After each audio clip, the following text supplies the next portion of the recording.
Entonces, como decía, agradecemos nuevamente a las sociedades científicas que nos han avalado y auspiciado para este evento, así como a Bayer por el soporte y el estímulo para realizarlo. Entonces, la primera parte la vamos a dedicar a hablar del rol de la inmunistoquímica en la detección de las neoplasias en TRAC positivas.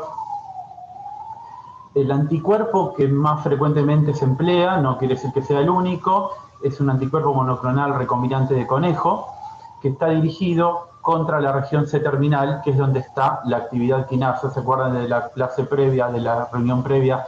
Habíamos dicho que en la porción intracelular, en este caso es la proteína TRKA, está la región con actividad catalítica, la región tirosina quinasa. Los anticuerpos están dirigidos contra esta región y reconocen tanto a la quinasa de TRKA, B y C. Por ahora no hay un valor de corte muy establecido porque, como vamos a ver, este no es un biomarcador predictivo. Se calcula o no se calcula, se propone tomar como valor de corte un 10% de células neoplásicas, al que en algunos trabajos dice que más de 1% debe ser considerado positivo. La realidad es que este tipo de tumores no presentan marcaciones focales o heterogéneas. En general, el tumor es positivo en un 70, 80, 90% de las células neoplásicas. Y un dato importante por el cual no es un biomarcador predictivo es que este anticuerpo reconoce tanto a la proteína TRK wild type o normal y a la proteína quimérica, que es el producto de fusión de los genes en TRAC con sus diversos partners, como vimos anteriormente. Dos palabras sobre la base de la inmunistoquímica. La base es el reconocimiento o la reacción antígeno-anticuerpo. Los anticuerpos son moléculas de peso molecular de 150 kilodalton. Estos anticuerpos tienen un tipo de estructura que se denomina o se llama inmunoglobulinas por el tipo de dominio que presentan. Son capaces de reconocer a otras moléculas denominadas antígenos genéricamente, y ese reconocimiento va a radicar en los extremos de las cadenas, de la parte variable de las cadenas, tanto liviana, que es la verde, como la azul, la azul, que es la pesada, como la liviana en verde. Y se produce una unión antígeno-anticuerpo muy específica, en la cual es una unión como si fuera una llave dentro del ojo de una cerradura, ¿sí? En este esquema, si lo vemos un poco, no en forma tridimensional, pero tratando de representar mejor esa relación, vemos en el cuadrado rojo el lugar donde encastra el antígeno dentro de estas especies de dedos o brazos que rodean al antígeno, que son las regiones CDR1, 2 y 3 de las cadenas pesadas y la cadena liviana. Y en el caso de nuestro anticuerpo, lo que va a estar reconociendo justamente es la región quinasa.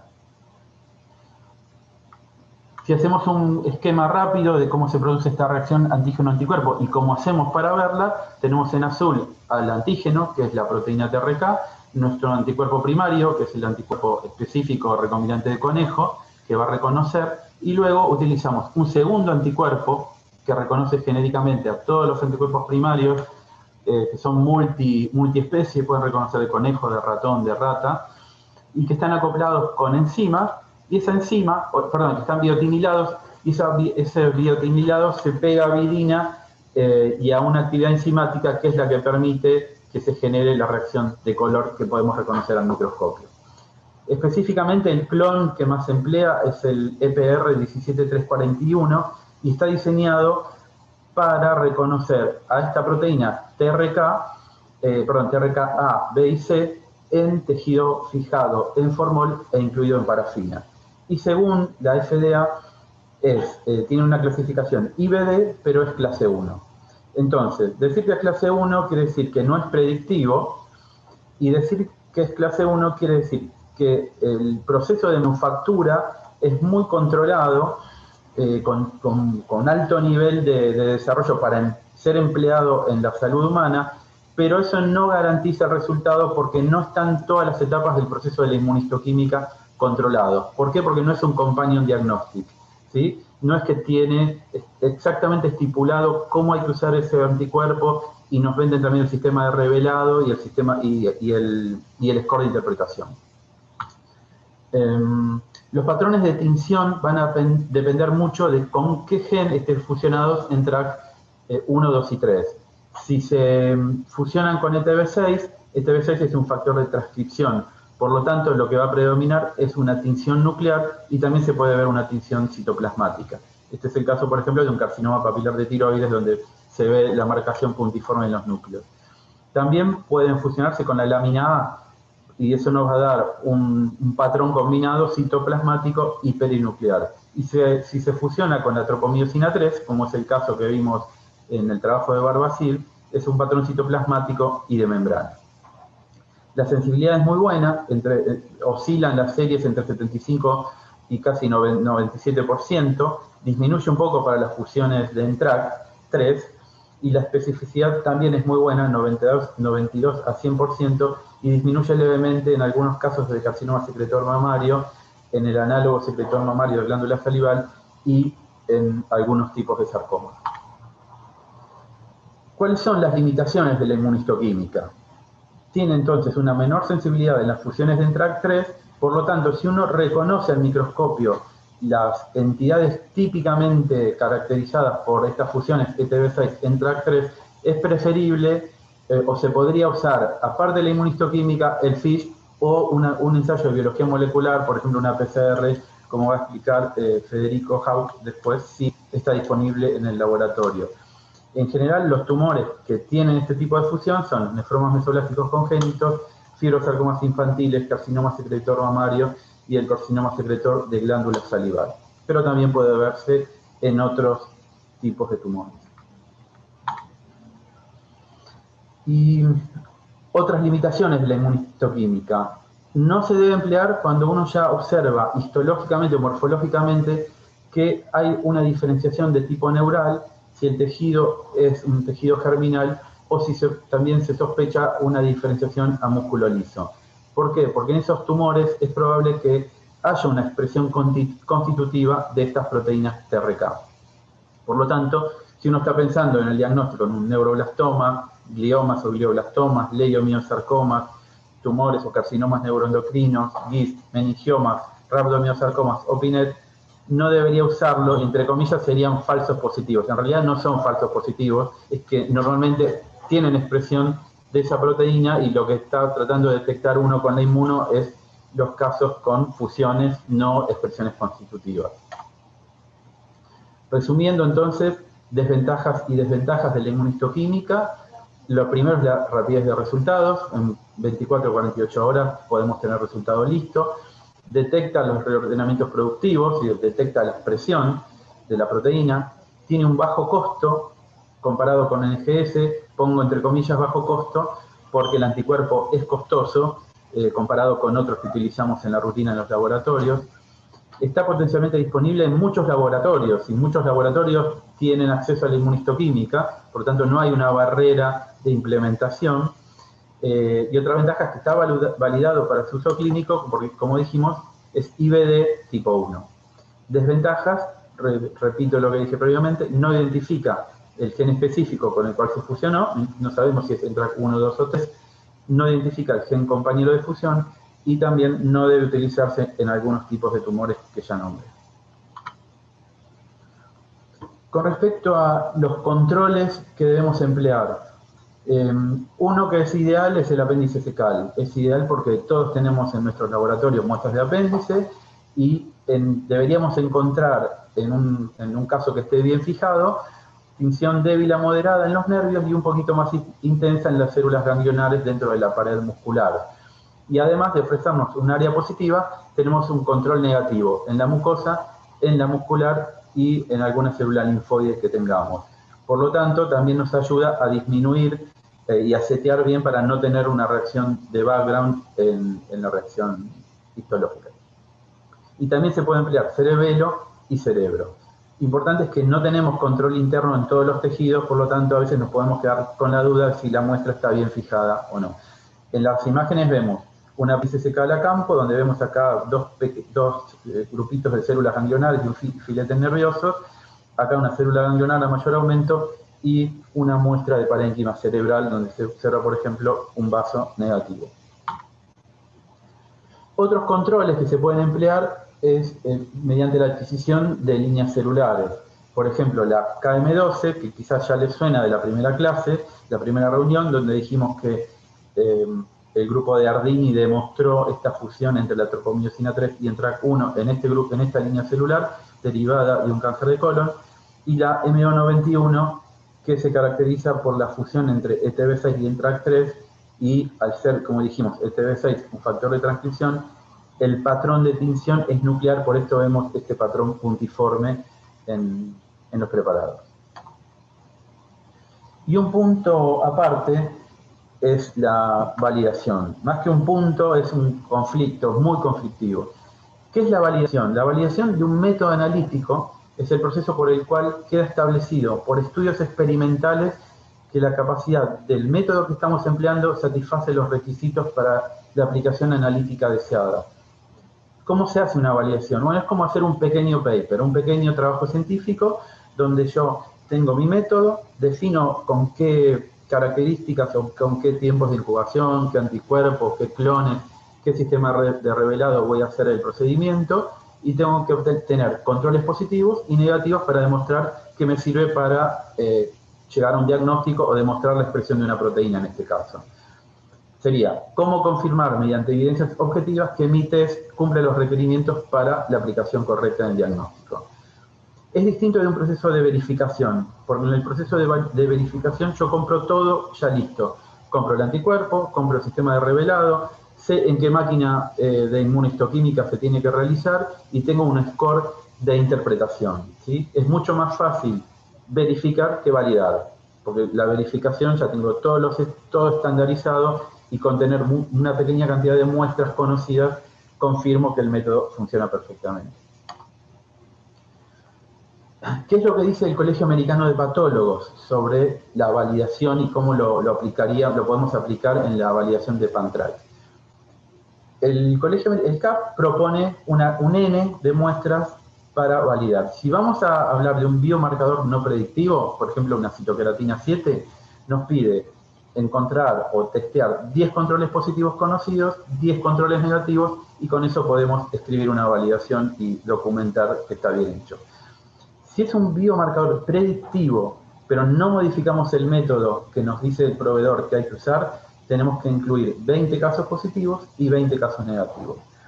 Y cuando es un biomarcador predictivo con un método modificado, ahí dice LDT, quiere decir desarrollado o modificado por el laboratorio, eso nos sube la vara y nos piden 40 casos positivos y 40 casos negativos.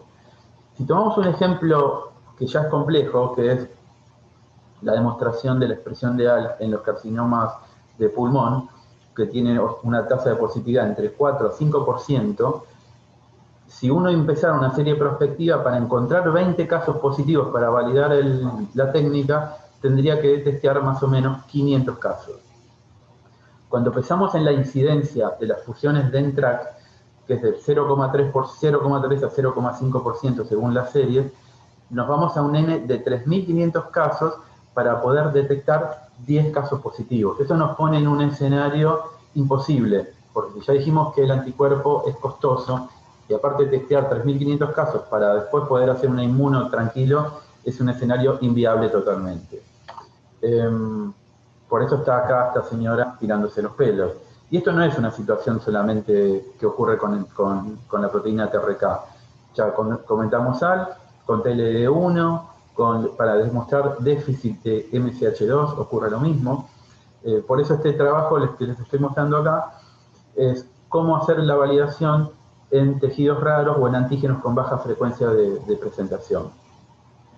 En realidad el paper lo único que hace es ordenar un poco las ideas y clarificar cuáles son las salidas para esta situación compleja.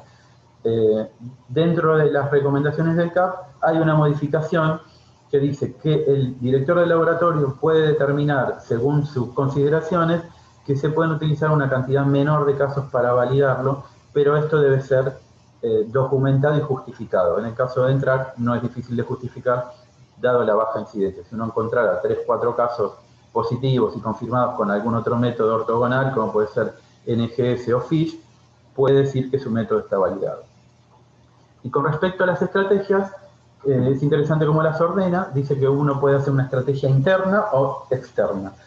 La interna es obvia, es ir a buscar en nuestro archivo, en forma retrospectiva, casos que hayamos visto que podrían ser positivos para lo que estamos intentando testear. Otra es nuestros propios casos, que si sabemos que fueron derivados a otro laboratorio, recuperar ese resultado y cuando tenemos los insumos, repetirlo para demostrar que correlacionamos bien con el resultado externo. La otra es armarlo en forma prospectiva, sujeta a la aparición de casos en el tiempo. Por ejemplo, nos planteamos validar TRK, vamos a ir a buscar carcinomas papilares tiroideos, que son bastante frecuentes, vamos a excluir todos los que son BRAF mutados y podríamos trabajar con ese escenario nada más para reducir la cantidad de casos a testear hasta empezar a encontrar casos TRK positivos. La otra es duplicar el testeo, prospectivamente, lo hago yo y se lo mando a un externo, o desarrollar un tissue microarray donde podemos meter 30, 40, 50 casos en un solo ensayo hasta encontrar casos positivos.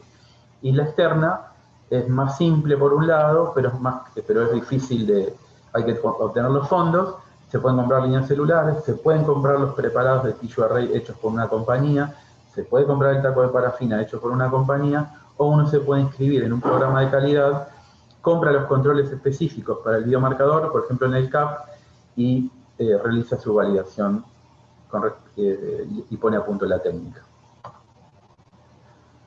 Volviendo a la expresión de TRK en neoplasias, una forma simple de decirlo, que después vamos a desarrollar en los próximos encuentros en patología del adulto y en la patología pediátrica, cuáles son los tumores donde tenemos que ir a buscarlos, podríamos decir que los tumores con fusiones de NTRK se pueden dividir en dos grandes grupos. Tumores infrecuentes, en los cuales hay una alta o altísima prevalencia de fusiones de NTRK específicas, y tumores frecuentes que raramente van a presentar una fusión en TRK. Vamos a poner algún ejemplo.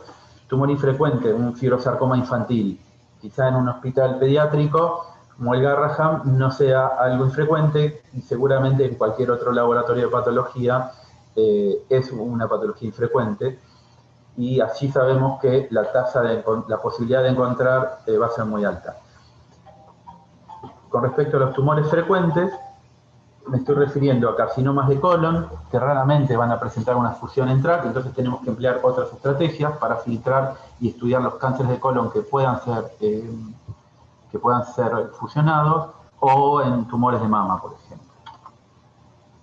En definitiva, es esta figura que siempre el patólogo es un poco seguimos siendo investigadores y somos detectives.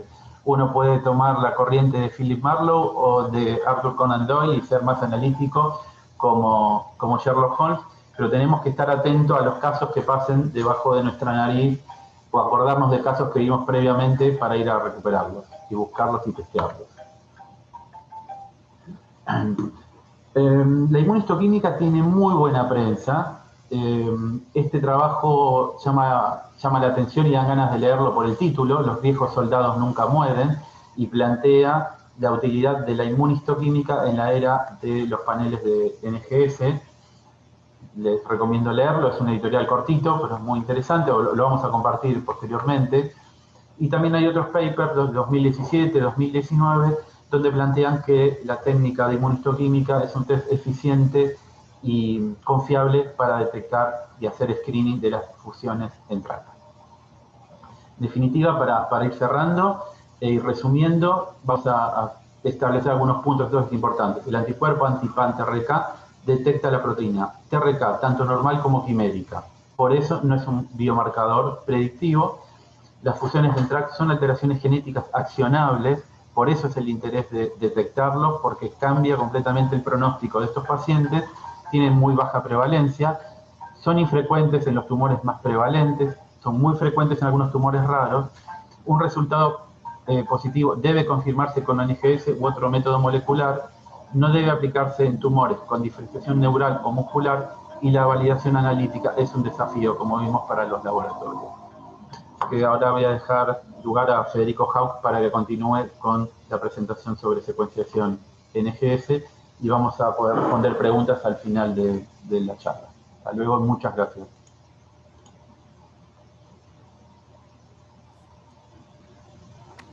Bueno, gracias Hernán.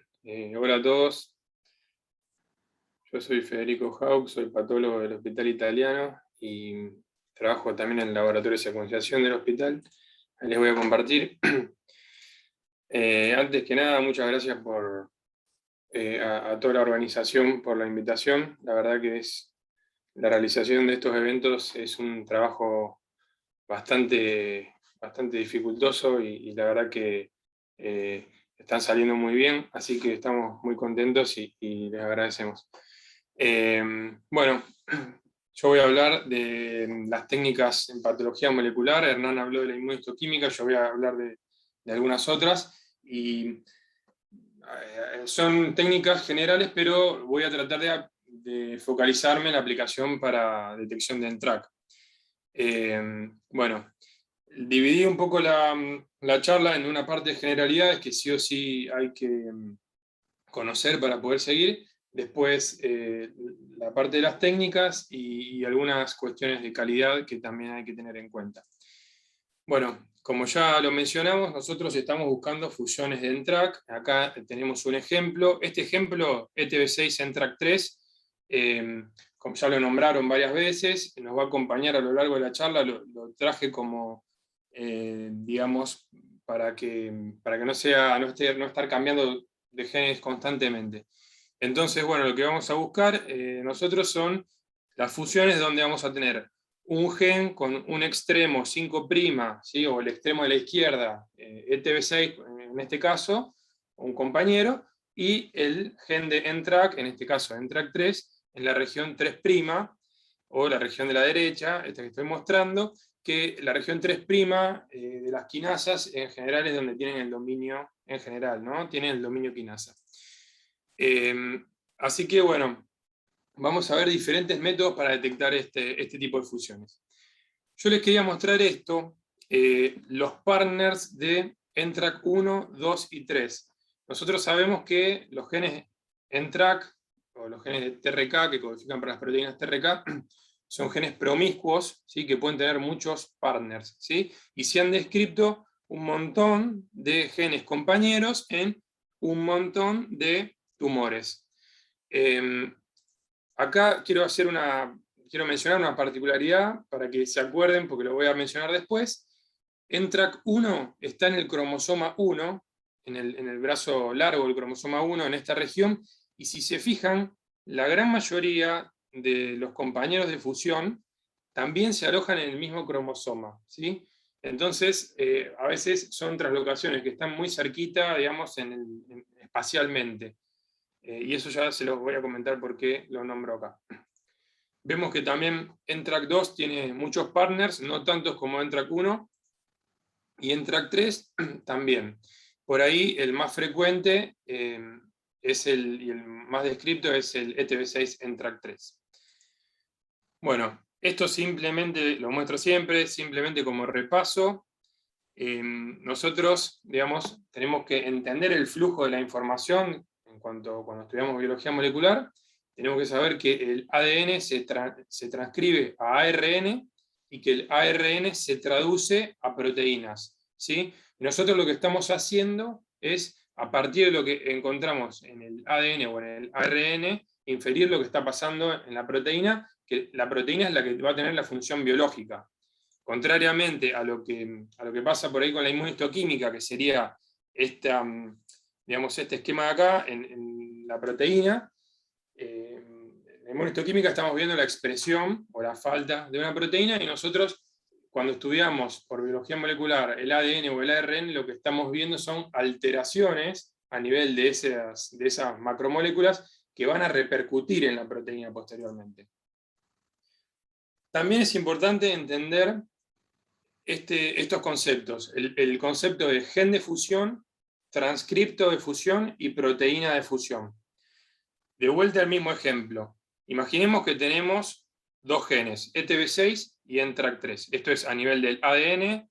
Ustedes saben que estos son los intrones, ¿sí? Los finitos, y las cajitas más gordas son los exones. En general, en el cáncer, bueno, ocurren múltiples eventos genéticos.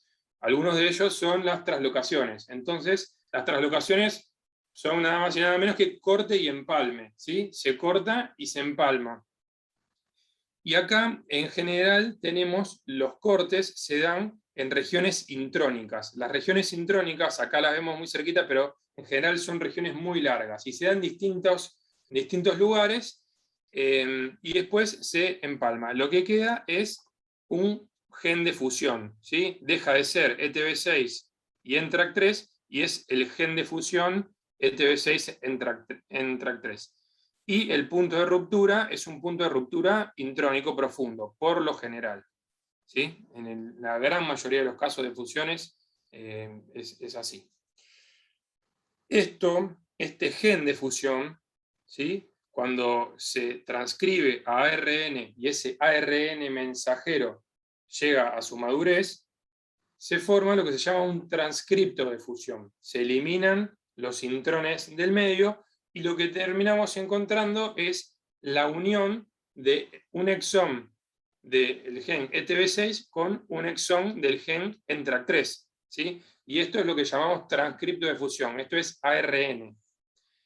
Y después ese ARN se va a traducir a una proteína quimérica de fusión, ¿sí? Proteína quimérica porque tiene una parte de una proteína y una parte de otra, tipo Frankenstein, y en este caso vemos que la proteína adopta su función tridimensional, que es lo que trata de graficar acá el esquema, y es la que tiene la función biológica, y es la que tiene, en este caso, en las proteínas de NTRK, la activación constitutiva. Bueno, dicho esto, pasamos a las técnicas moleculares para su detección. Vamos a hablar de FISH, de RT-PCR y de NGS. En cuanto al FISH, el FISH es hibridación in situ fluorescente, ¿sí?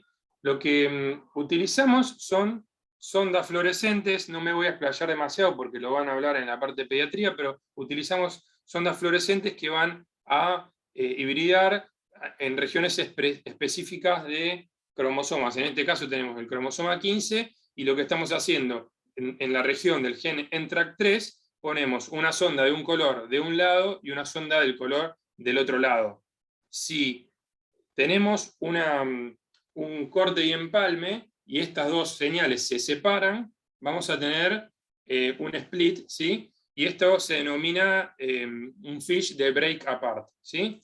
Entonces, esta estrategia, como vemos acá en la célula de la izquierda, esto sería una célula normal. ¿Por qué? Porque las dos señales están pegaditas, cuando se pegan se solapan y se ve así de color amarillo, y en este caso en la célula de la derecha vamos a tener una señal de split, y esta es una célula positiva para un break apart, ¿sí?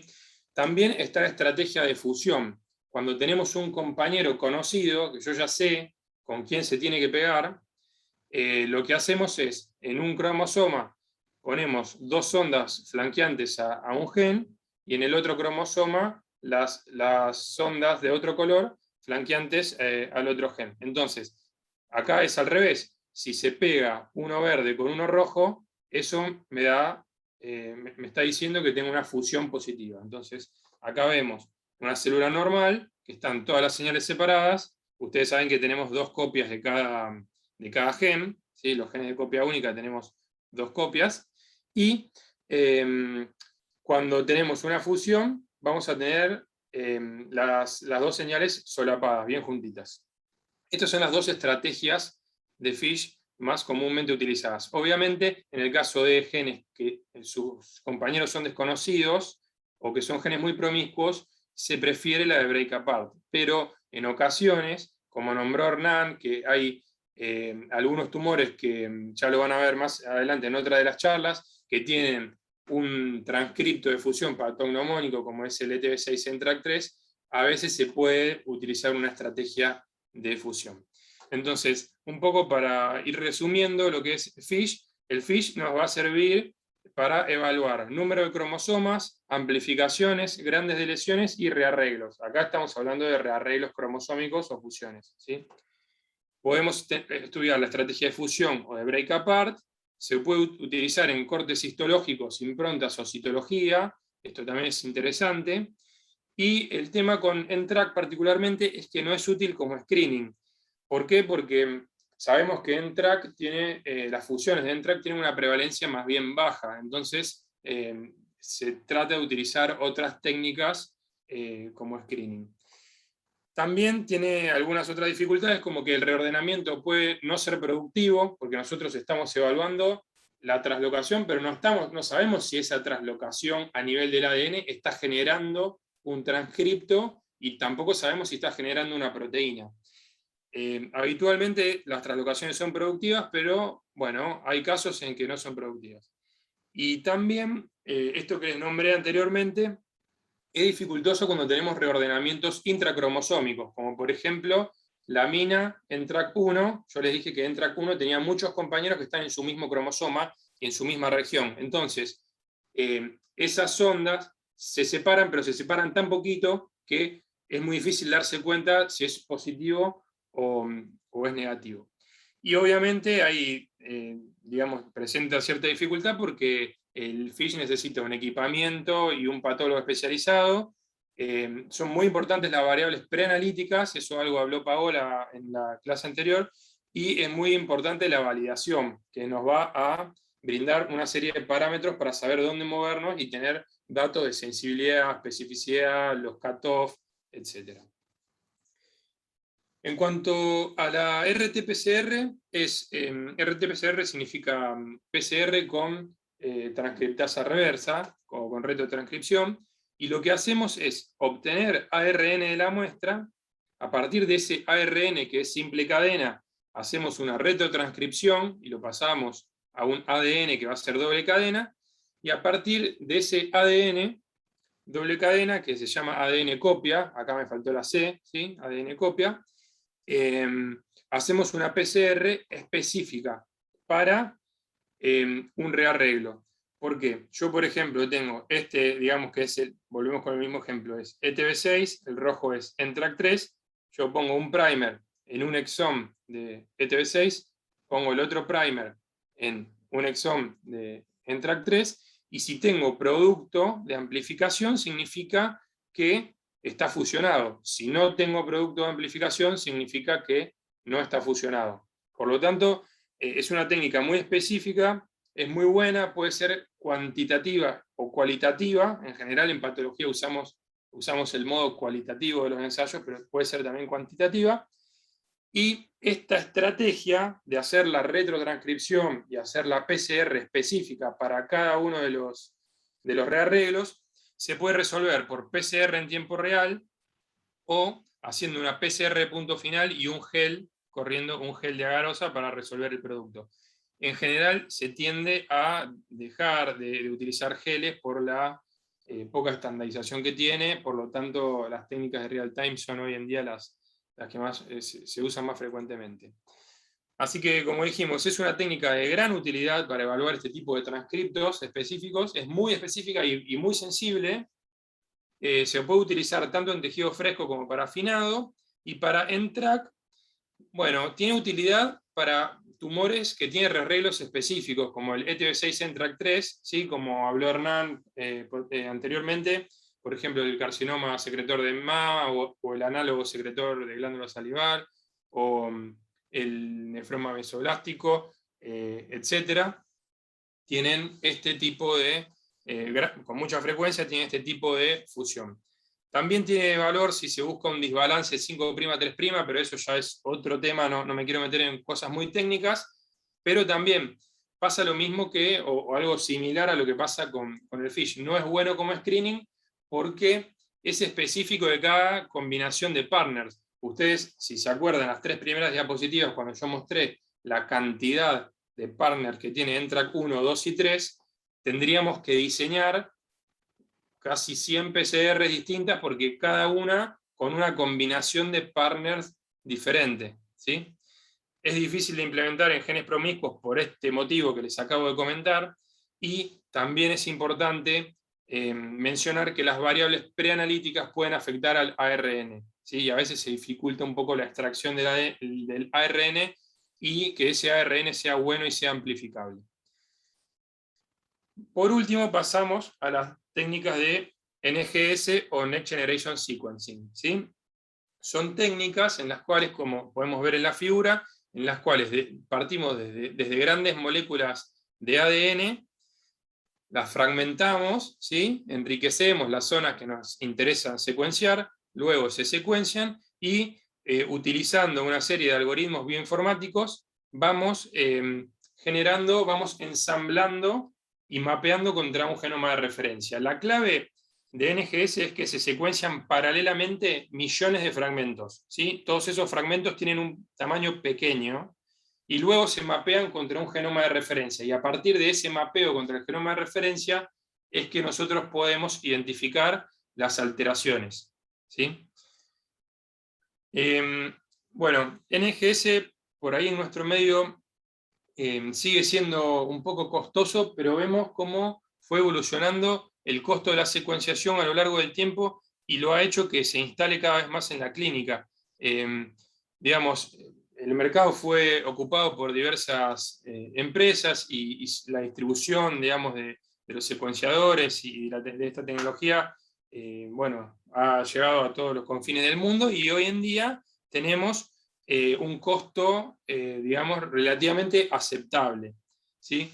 Si bien siguen siendo técnicas caras, como se van desarrollando cada vez más drogas que son, digamos, terapias targets, que están vinculadas a la alteración, a alteraciones en genes, esta técnica es muy conveniente porque permite secuenciar grandes volúmenes de información, digamos, de bases, a un costo muy, muy bueno.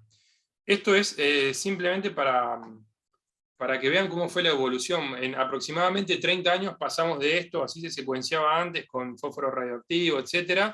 Pasamos a la secuenciación capilar con fluorescencia, como vemos acá, y hoy en día ya estamos en la secuenciación NGS, y esto en realidad sigue, porque ya hay otra generación de secuenciadores que son los de molécula única, que todavía no están mucho en la clínica, pero se están desarrollando. Así que fue muy importante el desarrollo en este sentido. El flujo de trabajo es bastante complejo, no quiero entrar en detalles técnicos, pero empezamos con la extracción de ácidos nucleicos, construimos las bibliotecas, se amplifican esas bibliotecas, luego se secuencia, ¿sí? en los equipos. Este es un equipo Illumina y este es un equipo Ion Torrent, son las dos empresas que dominan el mercado. Y por último tenemos el análisis bioinformático, ¿sí? A partir de ese análisis bioinformático nosotros podemos detectar las alteraciones.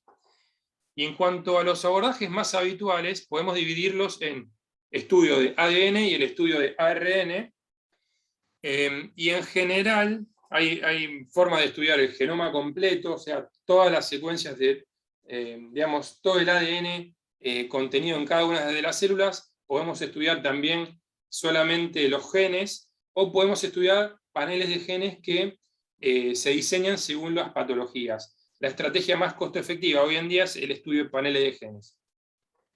Por el lado del ARN, se puede estudiar el transcriptoma completo, es decir, todo el conjunto de ARN mensajeros de una muestra. Podemos estudiar también la expresión génica dirigida, es decir, de un conjunto de transcriptos o de ARN mensajeros, o podemos ir a buscar directamente fusiones génicas. ¿Cómo lo hacemos? Es similar a lo que hacemos cuando hacemos una RT-PCR, pero acá buscamos todas las posibles combinaciones. Y se utilizan estrategias donde se utilizan primers específicos para evaluar detección, y evaluamos presencia o ausencia. Hay diversos estudios que mencionan que para fusiones génicas el estudio de ARN tiene mayor sensibilidad. Esto es un poco para mostrar de una manera gráfica los distintos abordajes para fusiones, ¿sí? Y obviamente que NTRK está incluido, la detección de NTRK está incluido en estos abordajes. Si queremos detectar fusiones, podemos hacerlo a partir de un panel de ADN. ¿Se acuerdan que yo les mencioné el gen de fusión? En el gen de fusión, los puntos de ruptura en general son intrónicos, es decir, que nosotros tenemos que cubrir o tenemos que mapear estas regiones intrónicas, ¿sí? Tiene una desventaja, que estas regiones intrónicas en general son muy largas y tenemos que cubrirlas muy bien. Si nos queda alguna región sin cubrir, podemos tener un falso negativo. Para que se entienda, esto es el gen, y digamos, los intrones, los exones, el punto de ruptura, y esto que vemos acá, las barritas azules, son las lecturas de NGS mapeadas contra esa región.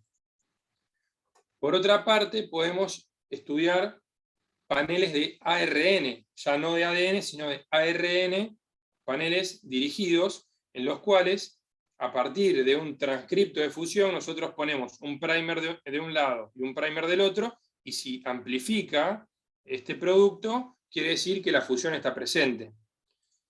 Y por otro lado, también hay otras estrategias un poco más complejas, pero que también estudian el ARN, en donde se pone solamente un primer de un lado, y del otro lado se ponen random primers, ¿sí? Que van, esto es muy bueno porque virtualmente detecta todas las posibles, o los posibles compañeros de fusión de genes promiscuos.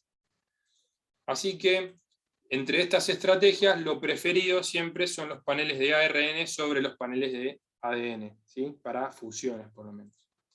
Acá yo traje dos ejemplos. Este es un ejemplo de un panel de Foundation Medicine.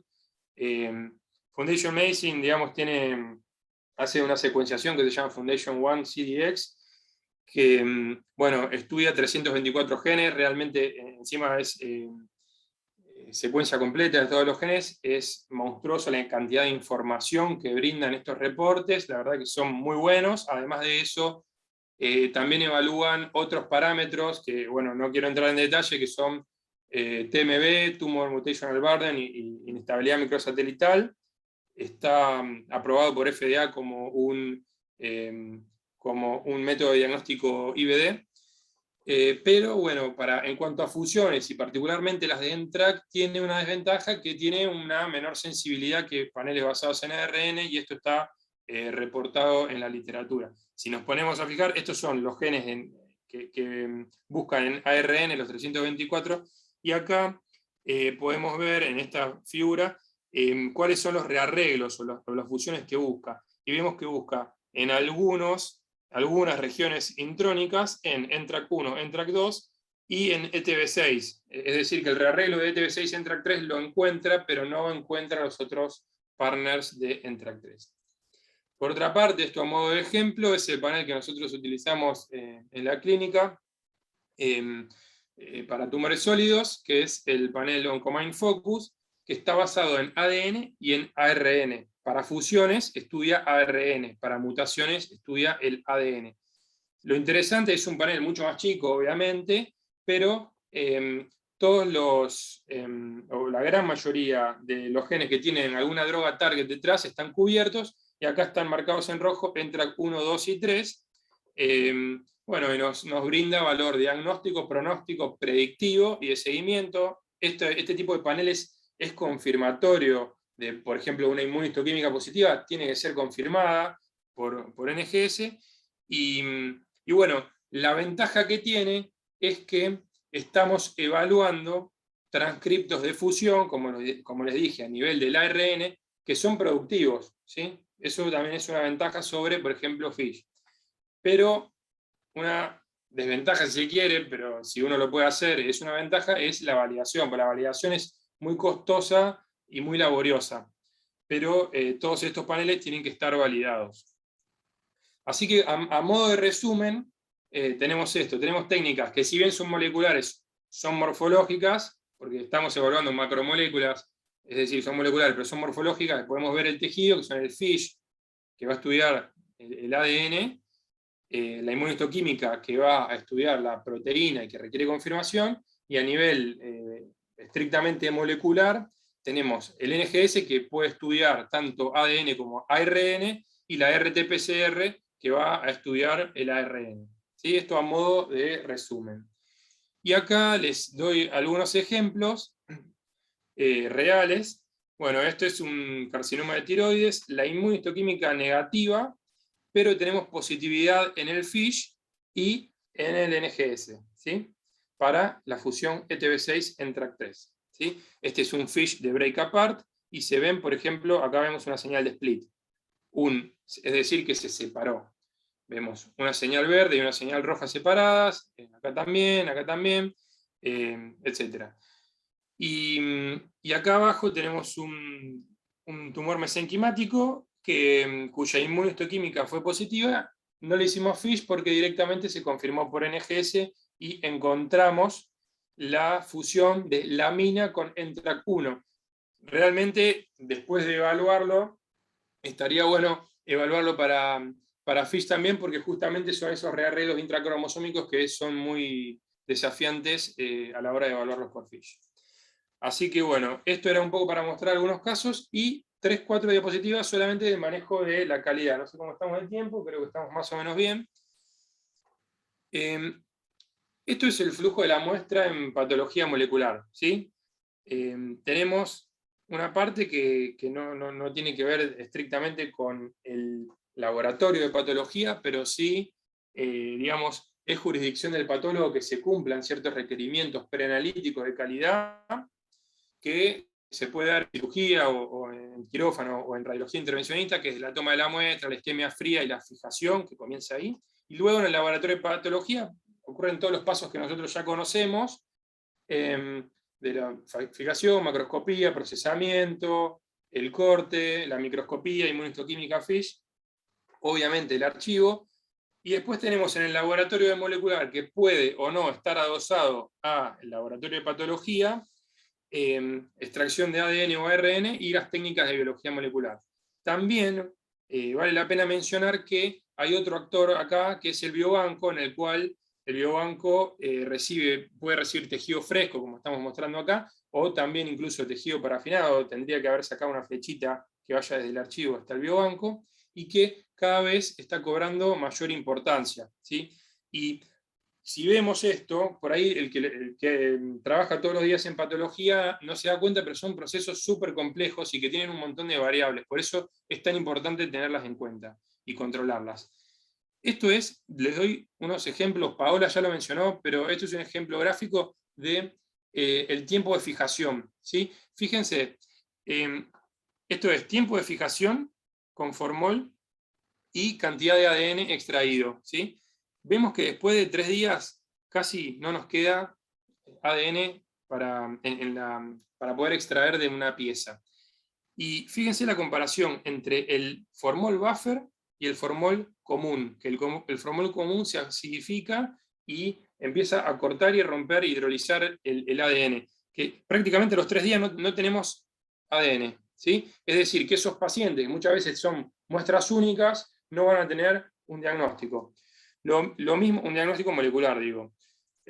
Acá vemos también algo similar. Esto es una cuantificación relativa comparado contra tejido fresco, y vemos cómo a los 3 días ya tenemos menos de la mitad, casi un 30% de la cantidad de ADN con formol buffer. Ni hablar con formol no buffer. Tenemos casi nulo, el 10%. Así que es clave fijar con formol. Y para el ARN lo mismo. El ARN tiene su pico de cuando uno digamos, evalúa expresión génica. Cuando mejor performance tiene es cuando la pieza está fijada 12 horas, ¿sí? Después empieza a decrecer. Y si se fijan, acá son la comparación con distintos tipos de fijadores, y el formol fosfato, que es el formol buffer, es el que mejor performance tiene comparado, por ejemplo, con el formol no buffer. Así que, tanto para el ADN como el ARN es importante usar el formol buffer y que no se excedan los tiempos de fijación. Otra cosa muy importante es el uso del tejido, no abusar de los desgastes, saber que si las muestras son pequeñas, por ahí hacer un solo desgaste y hacer cortes para biología molecular, o ya ir preparando los cortes en blanco para inmuno, etc., como para tratar de priorizar el material lo máximo posible. Obviamente, otra variable preanalítica es la descalcificación, que tiene que ser en ETA, no en descalcificantes ácidos. ¿Y por qué es importante la calidad en este tipo, en patología molecular? Porque hay muchos circuitos, como lo acabamos de ver, hay muchas técnicas involucradas y muchos procesos complejos, ¿sí? Y eso significa que hay muchas potenciales fuentes de error, y nosotros tenemos que tratar de controlarlas lo mejor posible.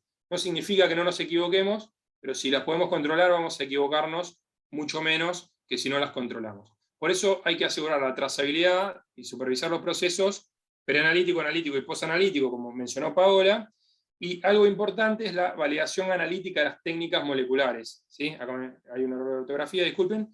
Es muy importante la validación. Pero bueno, eso es un tema aparte porque es bastante extenso. Y también es importante la necesidad de controles externos de calidad, por ejemplo, CAP, MQN, Hernán mencionó también Nordic para inmunohistoquímica, bueno, y hay muchos más. En nuestro país, obviamente, como muchas otras cosas, falta regulación al respecto. Y bueno, esto para concluir, obviamente siempre hablamos de lo mismo, del equipo multidisciplinario, pero acá yo lo divido como en dos planos. Uno es el equipo médico en sí, que es cirujano, imagenólogo, que pueden ser los tomadores de tejido, el patólogo, el oncólogo, biólogo molecular, que puede ser biólogo, biotecnólogo, bioquímico, patólogo molecular, bioinformático, etc. Y después, cuando estamos hablando de medicina de precisión, a nivel macro, hay muchos actores. Este equipo médico es solo uno de ellos, pero también hay instituciones de salud, financiadores, la industria tanto farmacéutica como biotecnológica, reguladores y asociaciones de pacientes. Y creo que entre todos los actores construimos la medicina de precisión. Así que bueno, este es el equipo de trabajo en secuenciación, y bueno, muchísimas gracias.